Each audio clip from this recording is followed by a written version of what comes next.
تشکر. من یک آهنگ احمد ظاهر بخونم به اجازهتون که احمد در این لایف من زیاد کوشش کردم که من احمد ظاهر یا آهنگای کریوکی افغانی من مشکل دارم ممنوشم نمیتونم بکنم زیادتر در قسمت ایدیت و همه چیز مشکل دارم ممنوشم و کوشش میکنم یک انتری احمد ظاهر امی آهنگ یاد روزگار شیرین یک انتره دارنی و دمی کریوکی 3 دفعه انتره برای جور کردن و 3 دفعه عین انتره باید را شود. از او خاطر من خودم یک شعر جور کردم که یک انترهش تغییر کنم. خدا کنه که خوشتونده کوشش میکنم. یاد روزگار شیرین خاطرات عشق دیری یاد بوسه های گرمه آن لبان نمکی یاد روزگار شیرین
چقدر ممنون. نام خدا سارا جان. نام خدا سارا جان.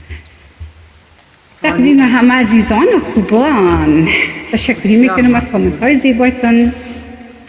بسیار آهنگ زیبا، کمپوزیشن از یک کمپوزیشن ایتالیست و احمد دایر از خود کمپوزیشن هستی که در زیباتر خونده. ریتمش کمی تغییر داده و نوت‌های بسیار بالایش استفاده نکرده، کمپوزیشنش کمش گرفته و بسیار مقبول خونده از دستش کرده. بسیار خوش میاد آهنگ.